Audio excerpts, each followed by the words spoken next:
मेरे चैनल में आपका स्वागत है। आज का हमारा विषय है फ्रीडरिक नीचे, खुद को कैसे खोजें, अस्तित्ववाद। हमारे जीवन, मानव सृजनात्मकता के इतिहास, दर्शन शास्त्र के सबसे महत्वपूर्ण प्रश्नों में से एक है कि हम खुद को कैसे खोज सकते हैं, हम अपने मूल्यों को कैसे परिभाषित करते हैं और अंततः हम अपने जीवन में अर्थ कैसे खोज सकते हैं। ऐसे प्रश्नों का उत्तर देने के लिए हम फ्रीडरिक नीचे के दर्शन शास्त्र में गहराई से डूब जाते हैं, जो सभी समयों के सबसे महान चिंतकों में से एक हैं और अस्तित्ववाद के पूर्वगामी हैं। उन्हें उनके अपरंपरागत धार्मिक और नैतिक विचारों के लिए प्रसिद्धता मिली और बावजूद अपने विवादास्पद काम के, उन्होंने मानव मनोविज्ञान की सच्ची प्रकृति में महान अंतर्दृष्टि दिखाई। व्यक्ति कैसे अपने भविष्य को निर्धारित कर सकते हैं, इसके संबंध में निर्देशन लिखते हैं। नीचे ने कई किताबें लिखीं और उनकी शिक्षाओं ने कई लोगों के जीवन को आकार दिया। मनोवैज्ञानिकों से लेकर कवियों, नर्तकों से लेकर सामाजिक क्रांतिकारियों तक। नीचे के अनुसार खुद को खोजना आपके जीवन का एक सबसे मौलिक प्रयास है और इसलिए यहाँ फ्रीडरिक नीचे के दर्शन शास्त्र से प्रेरित 4 कदम हैं जिन्हें आप ले सकते हैं, जो आपको खुद को खोजने और वह बनने में मदद करेंगे जिसे आप वास्तव में बनना चाहते हैं। 1. बिल्ली भीड़ का अनुसरण न करें। नीचे कहते हैं, जिसे हमने सार्वभौमिक मूल्यों का नाम दिया है, जिसे हमने सत्य कहा है, वह हमेशा केवल उन्हीं व्यक्तियों की व्यक्तिगत अभिव्यक्तियां रही हैं जिन्होंने उन्हें समर्थन किया। नीचे ने विश्वास किया कि एक कठोर सामाजिक कोड वह बनाता है जिसे उन्होंने भीड़ मानसिकता कहा। जैसे एक पशु की भीड़, एक भीड़ मानसिकता समानता, सुविधा और अपनी जनसंख्या की संरक्षण की ओर लक्षित होती है। उसी प्रकार समाज का नैतिक संहिता व्यक्तियों द्वारा निर्मित किया गया है और फिर अन्य लोगों पर लागू किया गया है ताकि समाज मानव व्यवहार पर नियंत्रण रख सके। हालांकि यह हमें कुछ चरम मानव व्यवहारों से बचा सकता है, यह हमारी वैयक्तिकता और सृजनात्मकता को भी सीमित करता है। न केवल यह, लेकिन मानव व्यवहार का कठोर धार्मिक निर्णय कुछ व्यक्तियों को और भी विद्रोही बना सकता है, जिसके परिणामस्वरूप अत्यधिक असामाजिक रवैये और भी बुरा कार्य हो सकते हैं।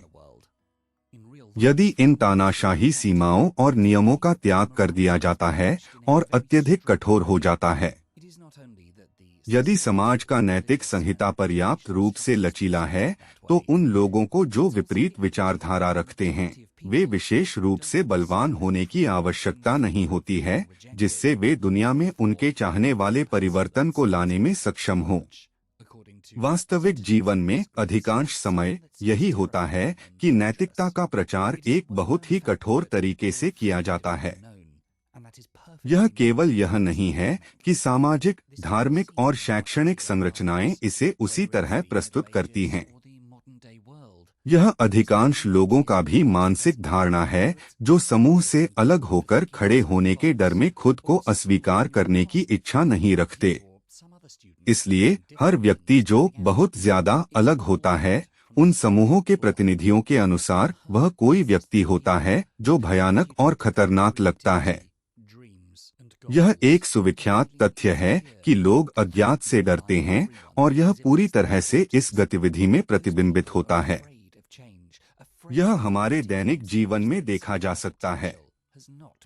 चाहे यह मध्ययुगीन काल हो या आधुनिक दुनिया, यह गतिविधि हमेशा मौजूद होती है। चाहे यह गैलीलियो को बॉक्स के बाहर सोचने के लिए मार दिया जाना हो, या स्कूल में जब आपके सहपाठी ने आप या किसी अन्य छात्र का मजाक उड़ाया होता है क्योंकि वह अलग और खड़ा होता है, यह सब एक ही कपड़े से काटा गया होता है। झुंड वैसे लोगों से मिलकर बनता है जिन्होंने अपनी सृजनात्मकता, सपने और लक्ष्यों को अपहरित कर दिया है, और वे ऐसे हर व्यक्ति से असुरक्षित और धमकी भरे महसूस करते हैं जो उन गुणों को प्रदर्शित करता है। वे लोग परिवर्तन से डरते हैं, खुद से मानने से डरते हैं कि उनकी कुछ संभावनाएं पूरी तरह से प्रकट नहीं हुई। हालांकि वह एहसास डरवाना होता है, लेकिन एक वक्त यह अधिकांश लोगों का भी भावनात्मक धारणा होता है, जो अस्वीकार किए जाने के डर से समूह से अलग नहीं होना चाहते। इसलिए हर व्यक्ति जो बहुत अधिक अलग होता है, उन समूहों के प्रतिनिधियों के अनुसार वह कोई होता है जो डरावना और खतरनाक लगता है। यह एक सुविख्यात तथ्य है कि लोग अज्ञात से डरते हैं और यह पूरी तरह से इस गतिविधि में प्रतिबिंबित होता है। यह हमारे रोजमर्रा की जिंदगी में देखा जा सकता है। चाहे यह मध्ययुगीन काल हो या आधुनिक दुनिया, यह गतिविधि हमेशा मौजूद है। चाहे यह गैलीलियो को बॉक्स के बाहर सोचने के लिए मार दिया जाना हो, या स्कूल में जब आपके सहपाठी ने आप या किसी अन्य छात्र का मजाक उड़ाया होता है क्योंकि वह अलग और उभरता होता है, यह सब एक ही कपड़े से काटा गया है। झुंड वैसे लोगों से मिलकर बनता है जिन्होंने अपनी सृजनात्मकता, सपने और लक्ष्यों को अपहरित कर दिया है, और वे ऐसे हर व्यक्ति से असुरक्षित और धमकी भरे महसूस करते हैं जो उन गुणों को प्रदर्शित करता है। वे लोग परिवर्तन से डरते हैं, खुद से मानने से डरते हैं कि उनकी कुछ संभावनाएं पूरी तरह से प्रकट नहीं हुई हैं। हालांकि वह बोध डरावना है, लेकिन एक स्वतंत्र और प्रेरित व्यक्ति को खुद को अन्य लोगों की जीवन की गलतियों से नीचे खींचने देना नहीं चाहिए। बजाय आपको अपना रास्ता जाना होगा, झुंड को पीछे छोड़ना होगा और फिर ऐसी रोशनी चमकानी होगी जिसे नजरअंदाज नहीं किया जा सकता। आप इसे उन नकारात्मक आवाजों को सवाल करके और चुप करा के शुरू कर सकते हैं जिन्हें आपने जब आप छोटे थे तब अंतर्निहित किया था। चाहे वह एक माता पिता हो, एक कठोर शिक्षक, एक नार्सिसिस्ट पार्टनर, यह मायने नहीं रखता। जिसने भी आपसे कहा कि आप वो सब नहीं कर सकते जो आप चाहते हैं, शायद उसने आपसे इसलिए ऐसा कहा क्योंकि वे आपकी सफलता से डरते थे, क्योंकि इससे उनकी हर बुराई सामने आ जाती, तो उन्होंने आपकी व्यक्तिगतता को सीमित करना चाहा और आपको झुंड में वापस खींचना चाहा। साथ ही मजबूत मन और साहसी होने से आपको अपने आराम के क्षेत्र से बाहर निकलने की डरावनी भावना सहन करने में मदद मिलती है, चूंकि यह वहीं का हिस्सा है जो आप वास्तव में हैं। स्वखोज की कठिनाई को अपनाएं। नीचे के शब्दों में खुद का मालिक बनने के लिए देने वाली कोई कीमत बहुत अधिक नहीं होती। हमारी सहज और सहज प्रतिक्रिया है, सभी पीड़ा और यातना से बचें। तकनीक और सरलता से सब कुछ प्राप्त करने की हमें अकृतज्ञ बना दिया है और हम भूल गए हैं कि यातना जीवन का अभिन्न हिस्सा है। हालांकि नीचे के अनुसार यह सिर्फ जब हम जीवन की चुनौतियों का सामना करने के लिए तैयार होते हैं तब हम आध्यात्मिक रूप से विकसित हो रहे हैं। 1873 में जब वह 29 वर्ष के थे, नीचे ने इस मूलभूत प्रश्न पर बात की कि कैसे हम खुद को एक सुंदर निबंध में पाते हैं, स्कोपेनहावर एज एजुकेटर के नाम से। इस निबंध में उन्होंने यह तर्क दिया कि अगर किसी को इच्छा हो इस जीवन में कोई बनने के लिए, अपनी क्षमता को अधिकतम करने के लिए उन्हें मुश्किल रास्ता लेना होगा जो अक्सर एकांत की ओर ले जाता है। एक अकेला होना आसान नहीं है, लेकिन यह एक है। खुद का मालिक बनने के विशेषाधिकार के लिए कोई कीमत चुकानी पड़ेगी। खुद को जनजाति से अधिक प्रभावित होने से बचाने के लिए आपको खुद को दूसरों से दूर रखना होगा। आपको स्वतंत्रता की कोशिश करनी होगी और इसका परिणाम आपके जीवन में गंभीर कठिनाइयां हो सकती हैं। आपको आसान पथ लेने से इनकार करना चाहिए और आपको अपने आप को होने की आजादी प्राप्त करने के लिए एक खोज में कूदने का फैसला करना चाहिए, चाहे वह कितना भी भयानक क्यों न हो। आजाद होने का मतलब भी है कि सभी से आजाद होना। शारीरिक और मानसिक आवश्यकताओं से। दूसरे शब्दों में, उन्हें आपको चलाने नहीं देना, बल्कि आपको उन्हें चलाना।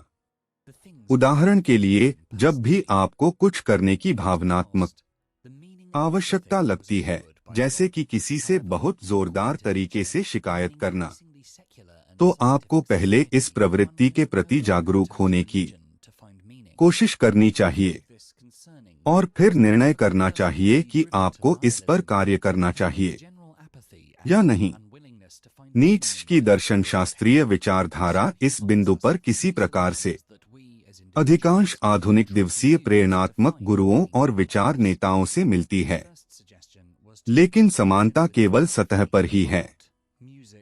यदि प्रेरणात्मक गुरु स्वविकास पर ध्यान केंद्रित करते हैं, ज्यादातर वैश्विक सफलता प्राप्त करने के लिए, और सामग्री और संबंधों पर एक पूरा किया हुआ जीवन, तो नीत्शे और गहरा जाता है। उनके लिए लड़ाई एक आंतरिक लड़ाई है। संघर्ष खुद को खोजना है, और यह खोज एक बहुत अधिक कठिन खोज है जिसकी आवश्यकता होती है एक बहुत अलग प्रकार का त्याग। उदाहरण के लिए, यदि एक प्रेरणात्मक गुरु सिखाता है आपको अपने व्यापार के लिए निवेशकों को आकर्षित करने के लिए अधिक आत्मविश्वासी बनने के लिए, तो नीत्शे आपको पहले विश्लेषण करने की सिखाता है, अपनी आत्मविश्वासी होने की इच्छा का मूल कारण, और आमतौर पर आपको यह पता चलेगा कि यह सिर्फ अपने प्रियजनों और अपने दोस्तों जैसे अन्य लोगों पर प्रभाव डालने की इच्छा है, या सामान्य रूप से समाज पर खुद के बारे में एक बिंदु साबित करने की। एक साधारण विश्लेषण आपको इस इच्छा को त्यागने के लिए प्रवृत्त कर सकता है और अधिक ध्यान केंद्रित करें जो वास्तव में मायने रखता है आपके जीवन में और अधिक गहरी समस्याओं पर, जैसे कि स्वखोज। और यह प्रयास आपको एक अकेला बना सकता है। स्वयं को समझौते करने के लिए स्वीकार न करना आपको अधिकांश लोगों के साथ संघर्ष में डाल सकता है। यह मतलब है कि अपनी जीवन शैली को बदलना, यह मतलब है मित्रताओं या अन्य प्रकार के संबंधों को त्यागना, अपने डरों के गहराई में देखने के लिए, अपने सबसे गहरी भावनाओं, अपनी अंधकार का विश्लेषण करने के लिए और उनके ऊपर उठने के लिए आपको राय और डर की जंजीरें तोड़नी होंगी।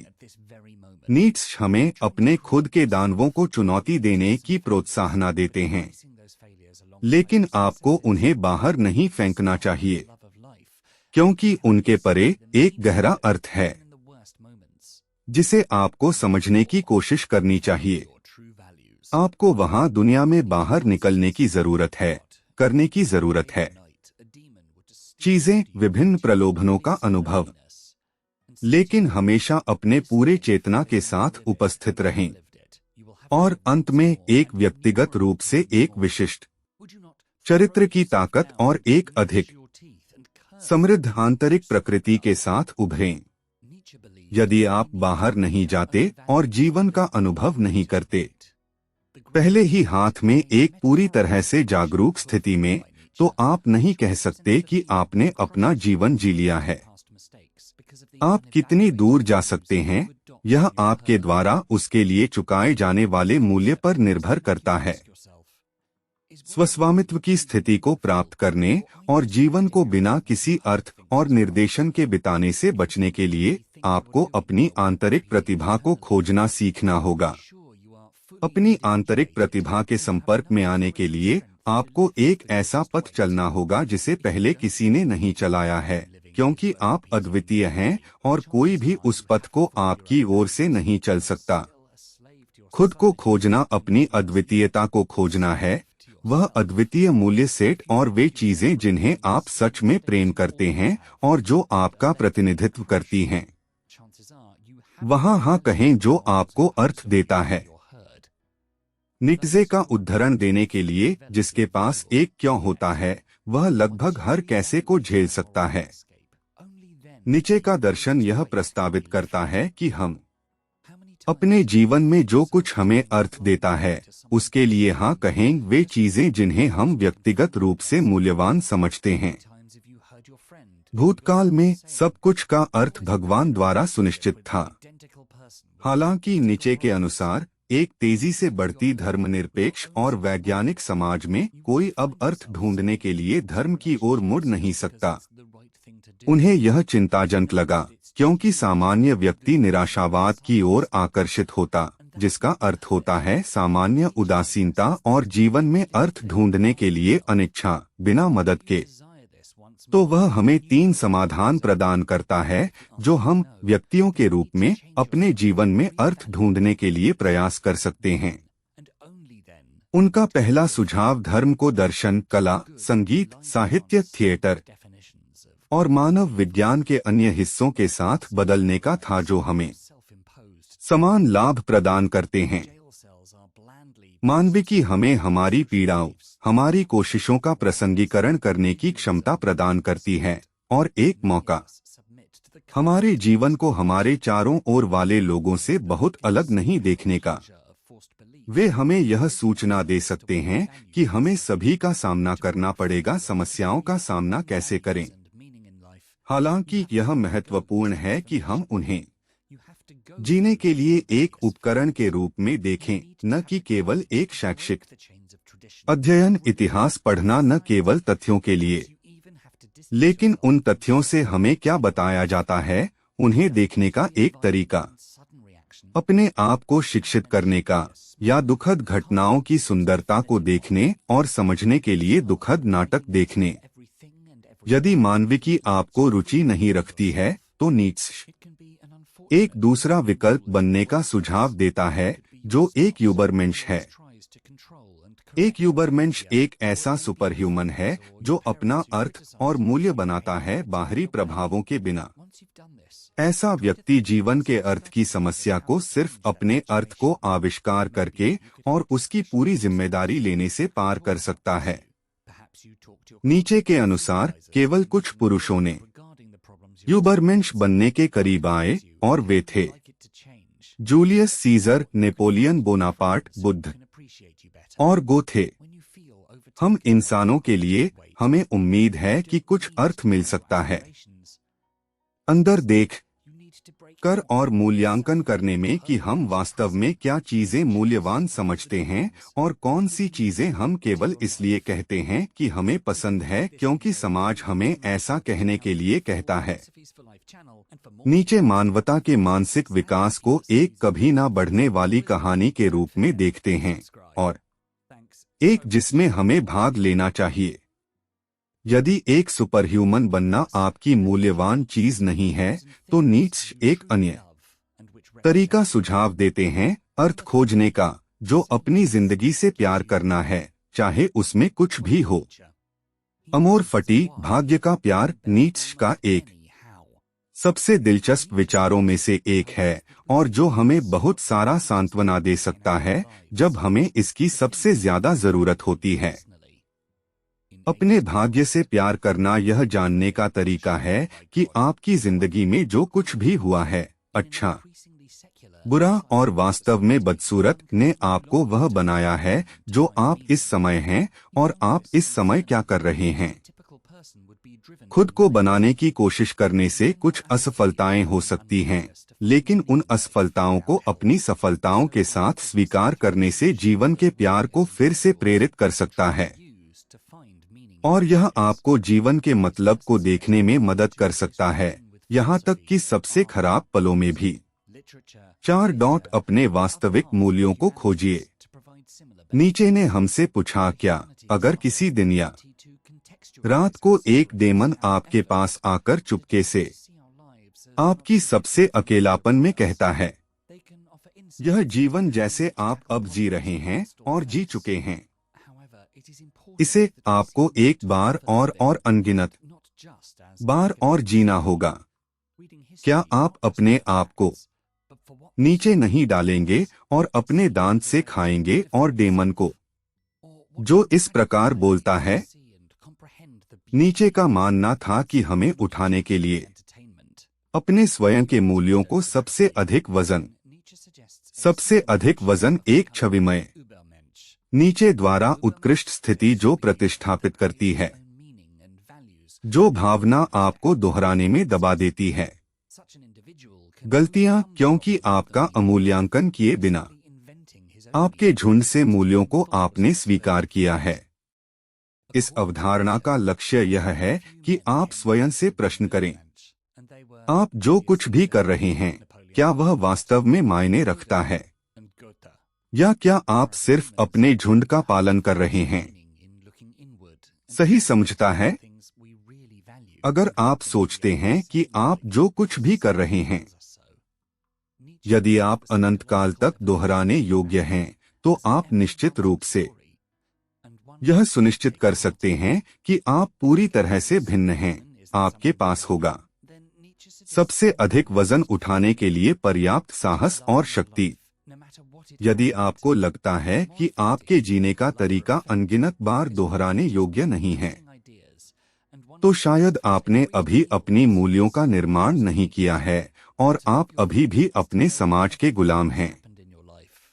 और खराब बात यह है कि खुद के प्रति भी, यदि आप खुद को बार बार वही गलतियां दोहराते हुए पाते हैं और आपको दबने का एहसास होता है, तो शायद आपने अपनी बिरादरी द्वारा थोपे गए नैतिक मूल्यों का पुनर्मूल्यांकन नहीं किया है। इस प्रकार आप अभी एक पूरी तरह से विकसित व्यक्ति नहीं हैं। एक बार जब आप अपने नैतिक दृष्टिकोण का पुनर्मूल्यांकन करते हैं, तभी सबसे बड़ा भार उठाया जा सकता है। आपने कितनी बार खुद को किसी को आपको गैसलाइट करने की अनदेखी करते हुए पाया है, केवल क्योंकि आप व्यक्ति का सामना करना नहीं चाहते थे? या आपने कितनी बार अपने दोस्त को या खुद को कहते हुए सुना है, मैं उसी व्यक्ति के साथ हूँ जिसमें वही समस्याएं हैं।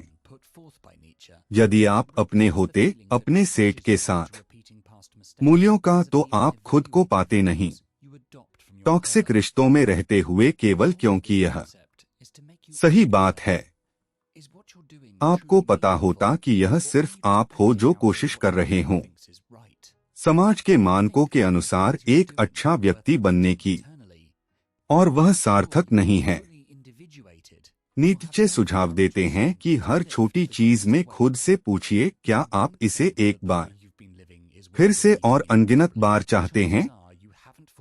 यदि उत्तर नहीं है, तो आपको खुद को बदलने की आवश्यकता है और अपने मूल्यों का पुनर्मूल्यांकन करें। तब और केवल तब भार उठाया जा सकता है।